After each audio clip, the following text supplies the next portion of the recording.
Well, it's nice to be here again in Natal. It's always a pleasure to be here. Although it's the first time, my first time in the Institute, but I've been here several times. And I would like to say some general things about black phosphorus, which is one of the most interesting of these new 2D materials, in my opinion. And also to highlight some of the recent work that we have been doing in our group in Fortaleza. And they mainly concern, as the title says, the electronic properties of black phosphorus. Although black phosphorus has many other interesting properties, but we are going to focus on the electronic ones. So I will make a brief introduction. I will mention the tight binding model that was developed to deal with black phosphorus, phosphorine in general. And from that, one can derive continuum approximation. And also, going down in the simplicity level, we can also derive an effective mass approximation. And then I will show some results from some calculations for wave packet propagation in black phosphorus that we have been doing recently. Well, I love to show this picture. There's an old painting by the English painter Joseph Wright of Derby. And that's actually the title of the, let me show you. Okay. The alchemist in search of the philosopher's stone discovers phosphorus and prays for the successful conclusion of his operation as was the custom of the ancient chemical astrologers. And actually this, of course, this is a fiction, but it is related to the real discovery of phosphorus, which was made by an alchemist in the 17th century. Guy called Henning Brand. And what this picture doesn't show, it cannot show really, is the fact that in order to obtain the white phosphorus that he found there, he had to use quite a lot of urine. So it cannot show the smell of his lab, which was probably very terrible. But he actually obtained this new material, and he went on to show people like in a magic trick to have people paying to see the new material. But then it was, he showed that to, not him, but another person showed that phosphorus to Robert Boyle. And Robert Boyle figured the way to obtain phosphorus and was able to make the first real application of phosphorus, which in matchsticks, with phosphorus sticks that are used to light fires.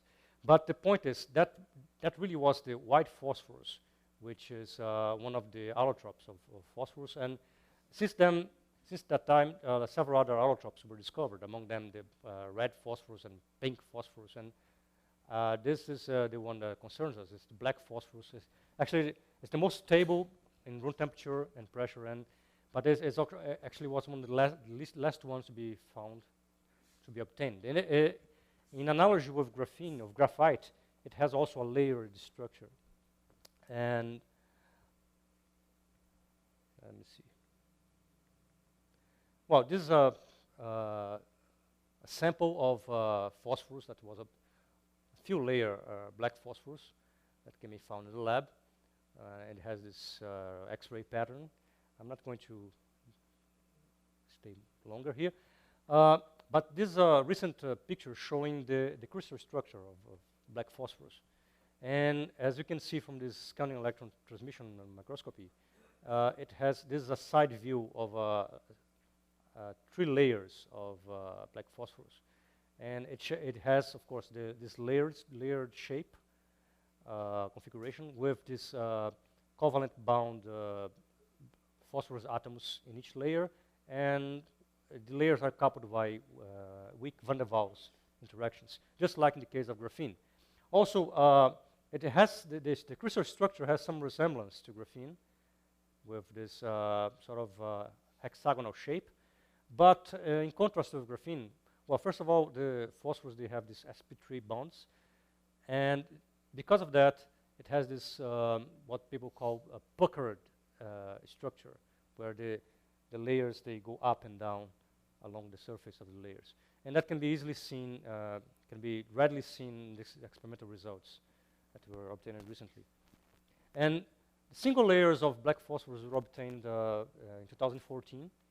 And the results for their properties show that it has many interesting features that we can be exploited for new devices. It has some advantages in relation, for instance, to graphene, which is one of them is the tunable band gap. See, some other materials such as, well, graphene doesn't have a gap, but some materials like the transition metal decalcogenides, they have gaps in a wide range, but these gaps are more or less fixed. Also, as you increase the number of layers, the gap changes, but also it changes from direct gap to indirect gap. Well, in the case of black phosphorus, it has always direct gap, but the gap changes according to the number of layers of the structure. Also, the electronic mobility in black phosphorus is, in phosphorine, in fact, is, although it's less than graphene, which is quite large, but it's higher than the one in the corresponding one in these TMDs. Well, it is less stable than graphene, which it tends to oxidize in air, but there are ways to circumvent that, like encapsulating black phosphorus. Actually, I had changed this slide because I had anisotropy as both an advantage and a disadvantage, because it can cause troubles if you are trying to model a device, the fact that the phosphorine is quite anisotropic, but also you can exploit that anisotropy in other ways. And this figure here shows how the gap changes. There is results from some first principle calculations. As you go from an infinite number of layers, which the gap approaches is about 0.3 electron volts, and as you reduce the number of layers, the gap increases, reaching close to 2 electron volts for a single layer, black phosphorus. And these are some ARPIS results. And of course, here is the valence band and the unoccupied conduction band. And you can see that the band structure of phosphorine. One thing that will become apparent here is the asymmetry of these curves here, which is related exactly to the fact that it is an isotropic material. This, by the way, is for, I think, for bulk black phosphorus, which has a small gap.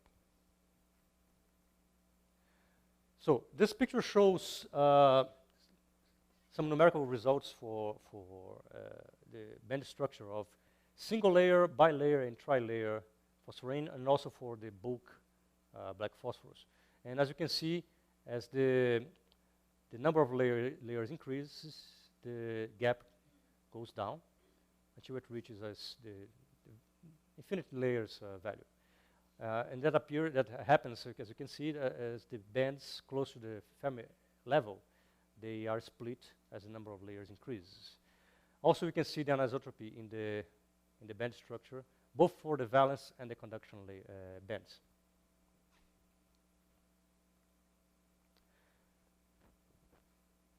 The fact that phosphorine has a band gap makes it an interesting material for the future development of devices, logical devices. In the case of graphene, you cannot have an off state for your device because the absence of the gap, right? But so the on-off ratio for any graphene device is quite low.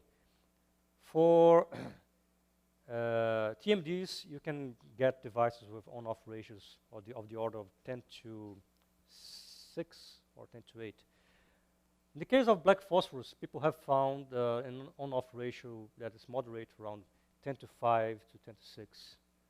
And this is an example of a device that was fabricated. It's black phosphorus on top of silicon oxide. This is probably a bilayer because of the thickness of it. This is an AFM result. And you also have a current voltage result here. So you can soon, it might be possible to see devices based on phosphorine appearing in the market as soon as some of the technical issues are solved. This is the band structure, and it shows for single layer black phosphorus, and it shows the different contributions to the bands arising from the px, py, and pz orbitals. As you can see from here, around the Fermi level, you can see that the major contribution comes from the pz orbitals. That suggests that one may develop a tight binding model for phosphorine that only needs to consider one orbital. And one thing that I did not mention before is that because of the crystal structure, phosphorine can be described, a single layer of black phosphorus can be described as having 4 sublattices. So you'd have a model with 4 sublattices and 1 orbital. And that was actually done a few years ago by Rudenko and Katznelson. They developed a tight binding model based on previous GW calculations for black phosphorus. And they introduced, as in the case of graphene, you have a single orbital, but different from graphene, it's not enough to consider only nearest neighbor Hopings. So in that model, you can actually have to consider many more Hoping terms, and between nearest neighbors and next nearest neighbors. And this is a schematic view of these Hopings.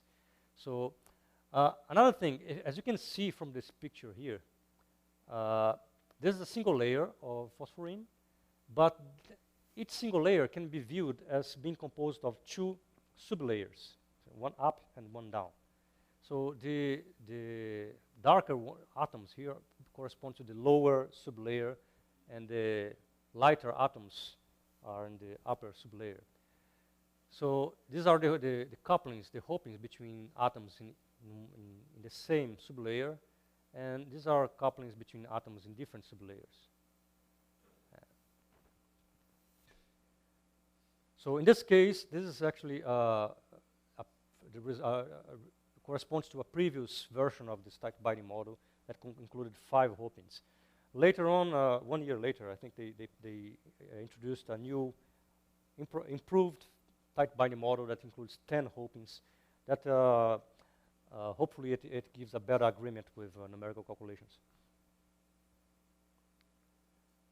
Well, the calculations, they are straightforward, but they are kind of messy. But as you can see here, this is actually written in second quantization language. You can have these 4 sublattices, A, B, C, and D. Where is it? D, over here. And these labels here corresponds to which layer is, which sublattice is coupling to each sublattice. You can diagonalize that. I'm not going through all these details, and this blue curve is the result.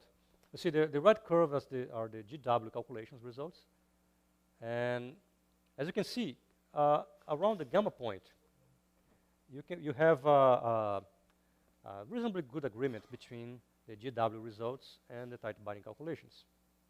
And if you are interested in doing studying charge transport in these systems, this could be good enough for your calculations. Of course, if you are interested in more sophisticated calculations, you'd have to include more terms in your Hamiltonian. But the fact is, this model agrees well with the calculations, close to the gamma point and close to the Fermi level, and you can readily obtain from that simplified model, a continuum model, that it's particularly useful if you are studying, say, confinement in nanostructures of black phosphorus, for instance, in the sense that you now can deal with an envelope function, and you can study its propagation in your system. So, so the next step then is to produce a continuum approximation, a long wavelength approximation for these tight binding results. And from that, you can actually obtain an even simpler approximation in the form of an effective mass approximation. This was done, and well, see, if you look in the previous, what I said previously, that you have 4 sublattices and 1 orbital, your original tight binding Hamiltonian could be written in the form of a 4x4 matrix. But in fact, if you don't have an electric field, a strong electric field acting in your system, you can exploit the symmetries of your lattice to reduce the dimension of this Hamiltonian. So use that symmetry. That is equivalent to perform a unitary transform to the Hamiltonian, and so that the wave function amplitudes will correspond to bonding, anti-bonding functions for in each pair of sublayers. So and then you can expand the structure factors around the gamma point, and keeping terms up to second order, you can obtain something like that. And this eta and gamma terms are related to the Hoping terms by these expressions, and also to the bond lengths and to the angles between the atoms in the lattice. These are all can be found in literature. So doing that, you can then compare your new continuum model to the tight binding result. Remember, keep in mind that the tight binding model already gave a very good approximation to the ab initio calculations. So the black curve here corresponds to the tight binding result, while the red dashed curves, they correspond to this continuum approximation. So in the range of, say, -2 electron volts to 2 electron volts, you have a reasonably good agreement for that. And then you can go further. You can then obtain the effective masses around this point, and then obtain a simplified Hamiltonian for the system in terms of these effective masses. And these effective masses can be found in terms of those eta and gamma parameters as these values here, which finally allows you to obtain this expression for the energy for the valence band. Sorry, for the conduction band. And there's a similar one for the valence band. I haven't shown the plot here, but also it has a reasonably good agreement close to the gamma point. Using that continuum model, can actually calculate the Landau levels, the effect of an external magnetic field, and find the Landau levels. And the Landau levels, despite the fact that the system is anisotropic, the Landau levels, they match the results for an isotropic system, but with a mass that actually corresponds to the geometric average of the x and y masses for the electrons and holes. And the black dots here, these are dots actually, they correspond to the numerical evaluation of the continuum model, and the red dashed curves are obtained from this formula here. Okay. Again, it's a straightforward calculation, but it's kind of longish, so I omitted it here. Also, this tight binding model can also be applied to the bilayer and trilayer and so on. And this is actually the scheme of Hopings for the bilayer. And to be honest, I'm not sure if that's the correct figure, because when Rudenko and Katznelson published their preprint in archive, they used a wrong figure, or a wrong Hoping scheme. So I hope the Hopings are correct. But as you can see, what happens here, you have this solid arrows correspond to the in-layer Hopings, which we had seen before. And these dashed arrows are the interlayer Hopings. And as you can see, the lowermost sublayer in this upper layer, it couples with the uppermost sublayer in the lower layer. So these two sublayers are coupled. If I'm not mistaken, this T4 term here vanishes.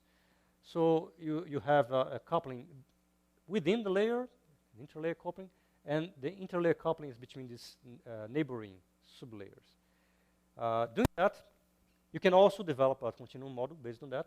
And this figure is actually similar to the previous one for the single layer. And you can see the black curve corresponds to the tight binding result, and the blue dots are the continuum model approximation.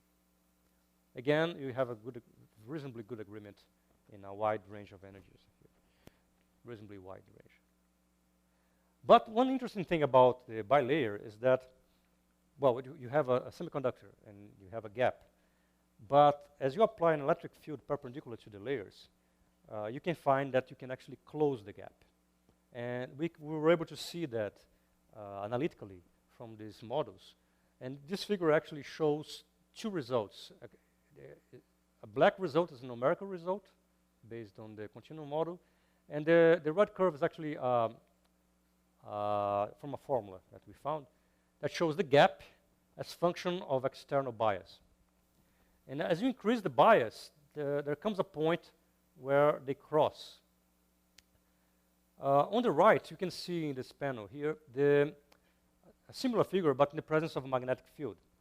So for low bias, you have these equally spaced Landau levels, okay, for electrons and holes. But as you increase the bias, they eventually merge, and you have this structure here, which is, if you are familiar with graphene, you'll realize that it resembles the dependence of the Landau levels in graphene with magnetic field.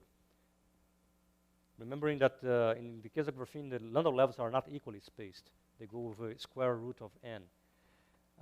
And also we have this degeneracy appearing here. When we submitted the paper, the referee actually asked us what was the cause of that degeneracy. And it took us some time to realize that what was happening here is that it's not simply that the bands were merging. The fact is, beyond this point, there appeared two Dirac cones in the system. So you actually, by applying external bias in bilayer, and actually also for multilayer phosphorine, you can convert conventional semiconductor into a Dirac semimetal. So you create these two cones, they emerge from the merging of these two bands. And that, because of that, you have a degeneracy in the Landau levels, because you have the two cones. Okay? This actually had been predicted by, in a more theoretical way by a previous paper, but for a general system that could transition from semiconductor to Dirac cone behavior. Anyway, so in that case, you not only can control the gap, but can in some way control the nature of your semi-metal, if it's Dirac or not. Soon after, in our group, we decided to verify if it's possible to extend these continuum models to n-layer phosphorine. And this was actually a work that was done by two of our students, and also by Duarte José, Luan de Castro, and Professor Diego Rabelo, where they were able to obtain these continuum models for an arbitrary number of layers of phosphorine. So keeping in mind that these red sublayers, they interact with the blue neighboring sublayers, you see that you have this AB stacking of phosphorine. And you can start by considering a single layer, a monolayer. So you have a Hamiltonian that can be written like this. It's a 4x4 Hamiltonian with each block having these Hoping terms, these structure factors in momentum space. You can perform a unitary transform to convert into, as I mentioned before, two 2x2 Hamiltonians, in which these spinor components are actually these symmetric and antisymmetric linear combinations of A and D and B and C amplitudes. And from that, you can rewrite the Hamiltonian like this.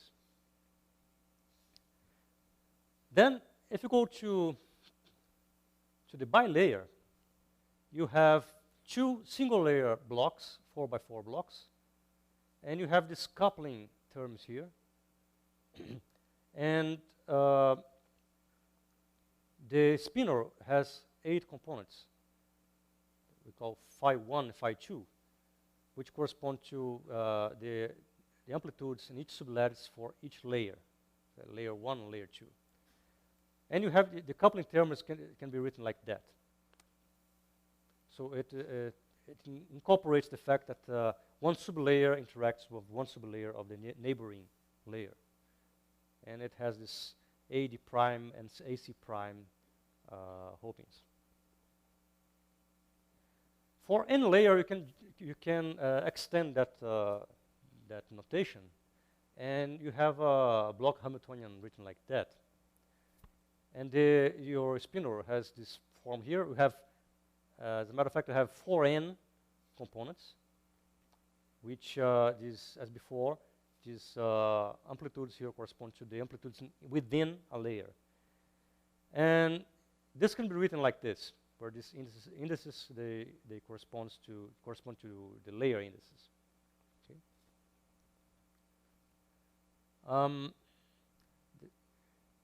You also have this boundary condition here, which is the uppermost layer and the lowermost layers. The amplitudes go to 0 there. This would be the 0 layer and n plus 1 layers. That indicates for n layer system. And you can have a system of equations. Okay. Well, you can also apply linear combinations of the amplitudes for each layers, which these are actually matrices. Okay. After doing some relabeling, you can write this as phi I, which is the amplitude, the spinor amplitudes for the A and B sublattices in the I layer, plus the amplitudes in the D and C sublattices in the I layer, and so on.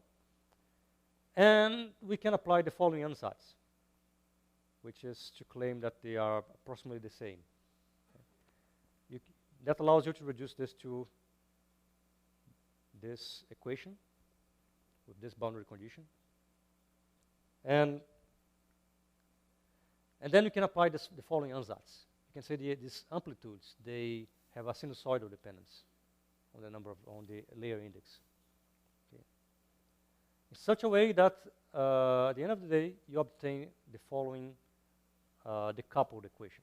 You see, this is actually a 2-by-1 matrix. So what this amounts to is that you have n layers, capital N layers, coupled with the neighbors.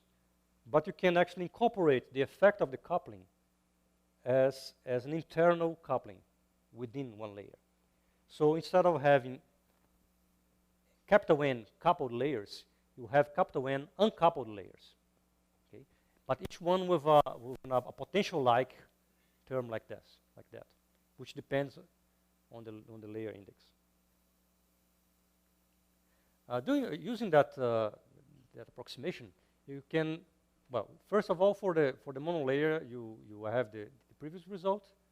This for the, by the way, it's comparing to the tight 10 Hopings tight binding model. So we have the continuum model and the tight binding model. Then for the bilayer, again, you have a good agreement close to the gamma point, the 3-layer and 4 layers and so on.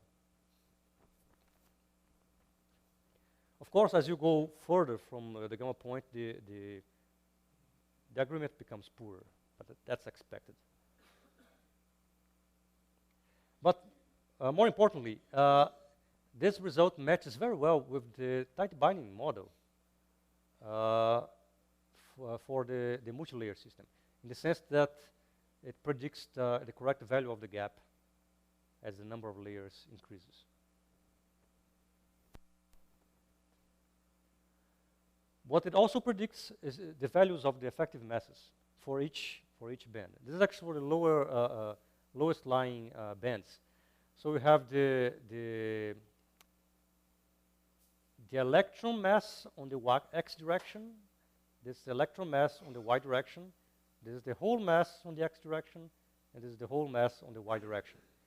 One interesting thing you can see here is that as you increase the number of layers, the degree of anisotropy of the conduction band increases, in the sense that the larger the difference, the more elliptical is the shape of the constant energy curve. So the anisotropy increases as you increase the number of layers. Whereas for the valence band, actually the anisotropy decreases as you increase the number of layers. Following that, we consider such a continuum model, but applied to a more restricted sample for a nanoribbon. And what they did here was that they were able to obtain the correct boundary conditions for the continuum model in an edge, considering an edge. And this is the result for, as a matter of fact, this is for tight binding result. For armchair nanoribbon, this is for a zigzag nanoribbon. And for the zigzag nanoribbon, you have an edge state here, which in comparison with graphene has some dispersion. It's well in the middle of the gap. And using the continuum model and the boundary conditions that were derived,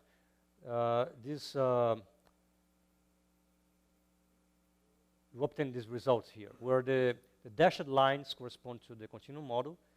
They give for a certain range of the wave vector, they give a good agreement with the other calculations. And over here, you can see the probability density for a book state and for edge states for the tight binding model, and this is for the continuum model. And you can see that let me see, the blue dashed curve corresponds to the probability amplitude at the edges.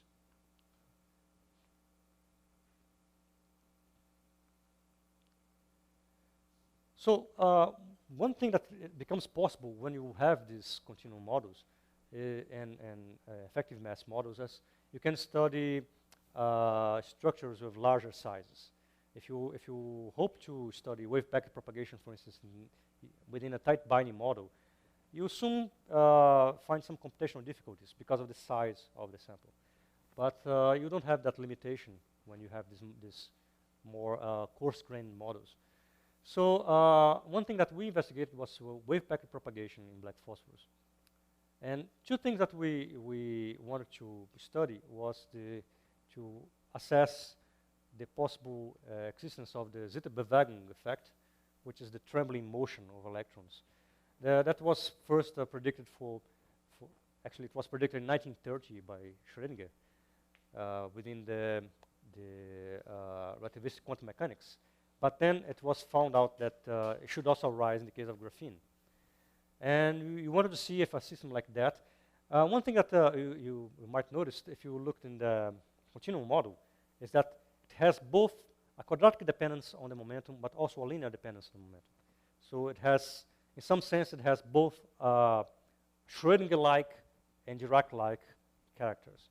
So one should expect that this Zitterbewegung should arise in that system.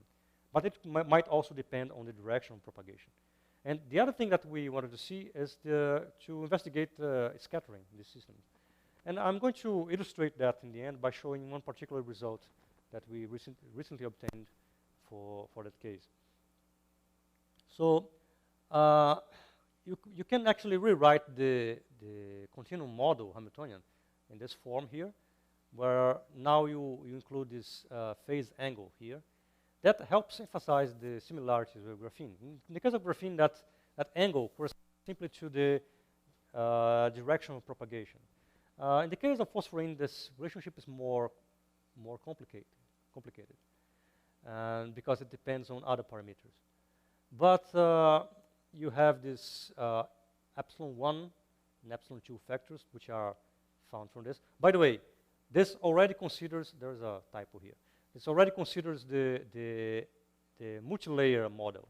So this n corresponds to the layer index. So this calculations can be applied for 1, 2, 3, any layers that you want. And the phase angle is given by this. So it depends on the momentum in the y direction, but also on these parameters here. And we consider both an analytical and a numerical approach for that. I'm just going to illustrate I'm not going to go into many details on the analytical calculation because it's quite an involved calculation. It's also it's straightforward, but it's longish. So I don't want to lose too much time there. But it's based on a previous work by this group, and we extended it to phosphorine. And we have your plane wave, like this, and we use a Green's function approach to propagate the wave function from time 0 to a certain time t. And the Green's functions are obtained from these plane waves by this expression here. This S corresponds to the band index. So in the case, in our case, using the Hamiltonian for the case of phosphorine, you have these expressions, and you see this. By the way, can I come back? No, it's okay. Lower button. Okay. Yeah. Let me just go back a moment. Yeah. See, these amplitudes here, they are correspond to superpositions of the amplitudes in different sublayers. So A and D and B and C. Okay. And these indices, they connect these different spinor components. So it's 1, 1, 2, 2, and 1, 2, and 2, 1, and so on. So using that Hamiltonian, we can obtain these expressions, and after some calculation, you can consider the initial wave packet of a Gaussian shape, like this. Okay. And after some calculation, we obtain these new amplitudes from this expression here. Well, a good thing of having bright students that you can always ask them to do this kind of calculations for you, so you don't have to do that yourself. But, but anyway, you see. But anyway, she did that, and I trust her. So, and this allows us to calculate the average positions of the wave packets as they propagate in time. So we also compare that with a numerical method based on the split operator method. I'm just going to, I'm not going to go into any detail on that because other people here will mention that in their talks. I think Diego will talk about that in his talk, and he will give more details on that. But the fact is, you basically develop the time evolution operator in this form here, and you evolve your wave packet numerically by applying this method. So you calculate these matrices here, and you can finally obtain the wave packet that's t plus delta t as function of psi of t using these matrices here. And the fact is that numerical results, they show good agreement with the analytical calculation. But this approach, it has a great advantage that you can incorporate you can apply it to a non-homogeneous system. You can have a p-n junction, you can have wave packet interacting with defects. As you can see, you can consider the wave packet interacting with a defect line, for instance. It's very suitable for these kind of calculations. And as you can see, that can be applied for multilayer phosphorine. So you obtain a new wave packet. We start the wave packet at the origin with a width of 100 angstroms. And, well, in the first results, we assume the momentum equal to 0. And a time step is of 0.1 femtoseconds. And these are some of the results. Okay. This is a wave packet that's moving along the zigzag direction in a uniform multi-layer phosphorine layer. And this figure shows the position along the y direction as a function of time. This for 3 different values of wave vector. 0.1, inverse angstrom, 0.05, and 0.01. And actually, there's a lower one, and then the wave vector increases here. And of course, the velocity increases as well. And this is the average velocity along the y direction. And as you can see here, quite clearly, there's a strong oscillation of the position, which is a clear sign of the Zitterbewegung effect. As a matter of fact, this is a transient Zitterbewegung, in the sense that it dies with time.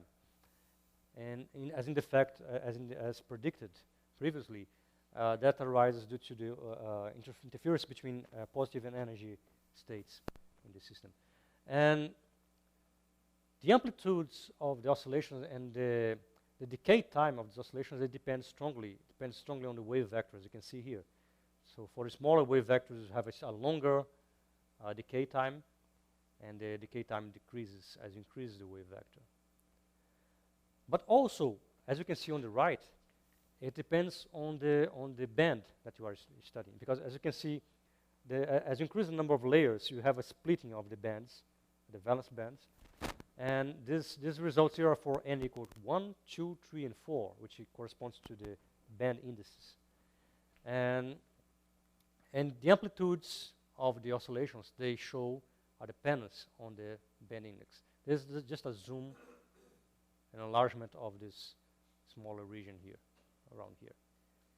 So you can see that the amplitude, actually the frequency of the oscillations also depends on the band.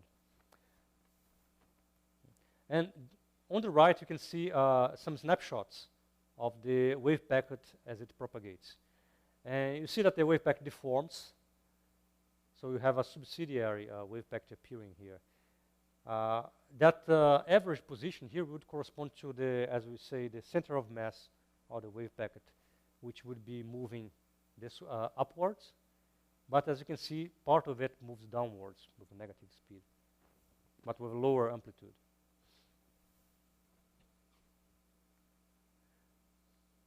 By the way, there's another thing. One important parameter that you have to use in considering these calculations, is the amplitudes in each sublayer for the initial wave packet.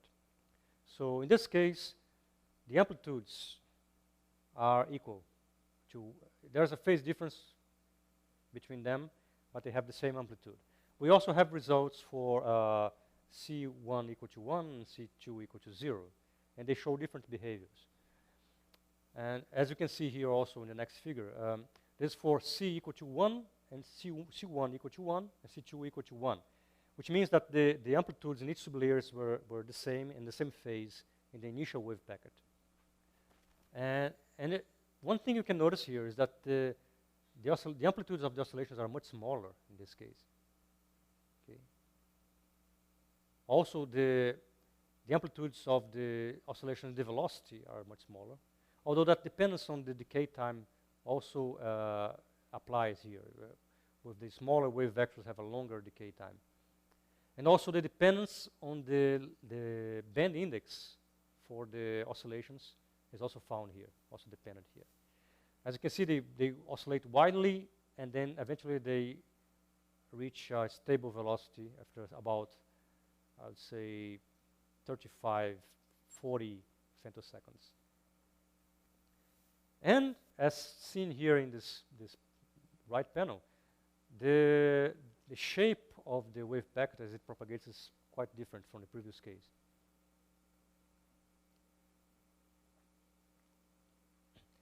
So the final result I wanted to show you is more a way of illustrating what can be done with that kind of approach.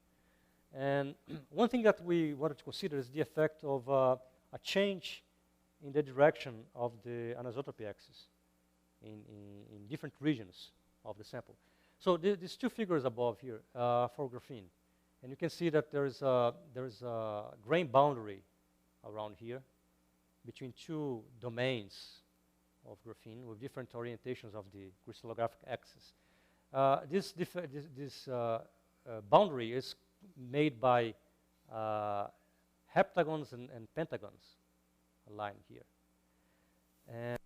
But graphene is isotropic in the sense that at low energies, there isn't much difference between in the properties as you go in different ways. But the situation is quite different in the case of phosphorine.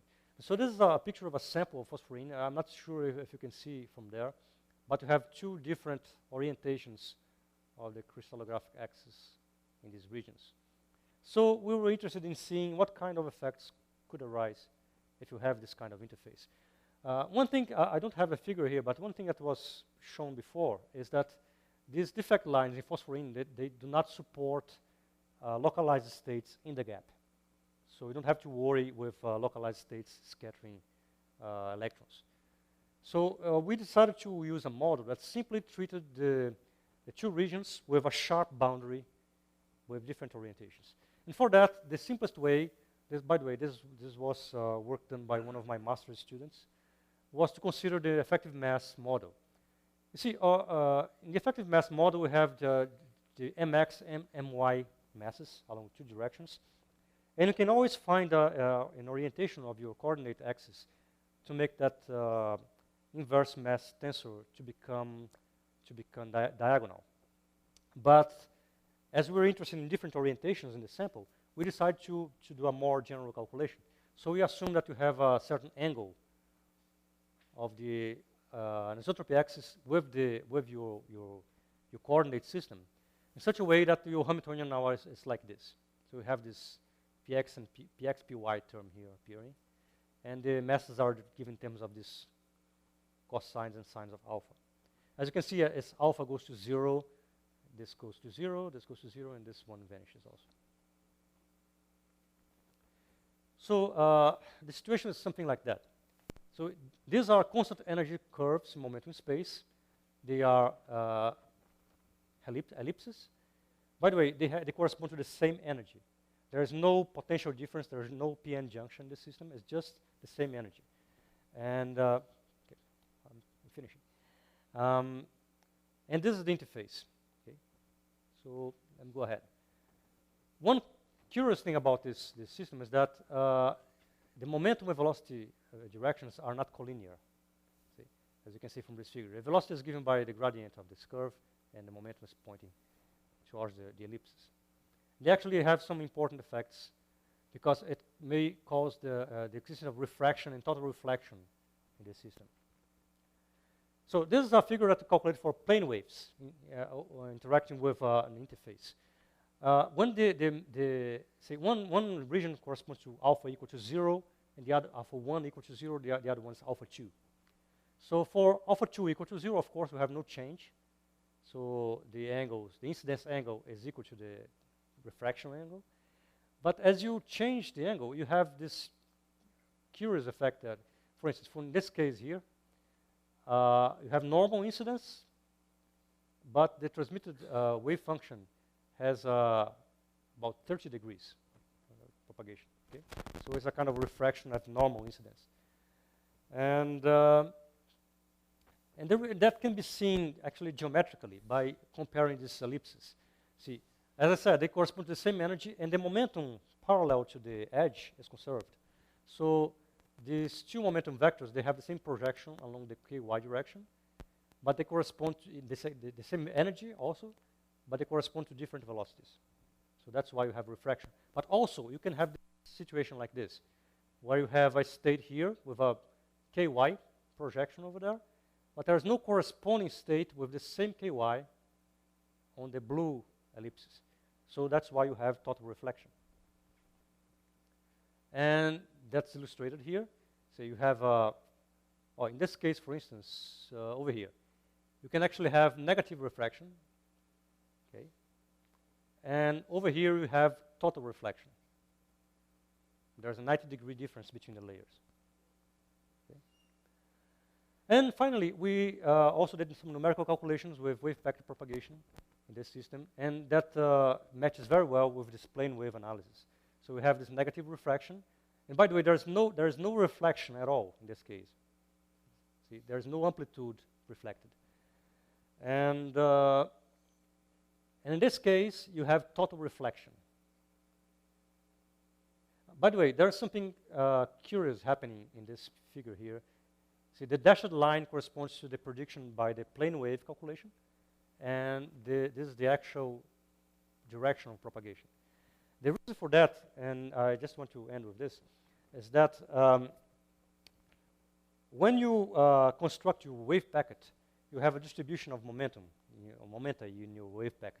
So you have a central value of momentum, and that usually corresponds to a distribution in velocity space We have a central value of the velocity. But in this case, because of the shape of that ellipsis, the velocity distribution can be skewed, can be deformed in comparison to the momentum distribution. So what happens is that although the momentum is going the same direction as you predicted, the propagation velocity is in a different direction. That kind of behavior can be relevant if you are trying to model a phosphorine non-device, in the sense that you have to be careful to consider the possibility of scattering by this kind of defects, and it's geometric scattering by a change in the crystallographic direction in that system. Okay, but also it's also a nice illustration of the power of these numerical methods for the calculation. So I would like to thank all the people in our group, the GTMC. There's Professor André Chaves, Professor Diego Rabelo, Professor Gil Farias. I forgot to mention his university, but there's Professor Tony Lowe from the University of Minnesota, also collaborates with us. And in our students, Duarte José is actually now with Professor Tony Lowe, Luan Vieira, Sofia, Gabriel, Levi, Jonas, and Gisele. And thank you very much.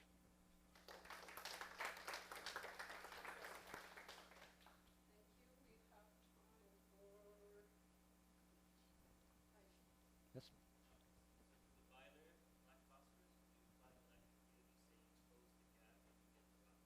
Yes, that's right.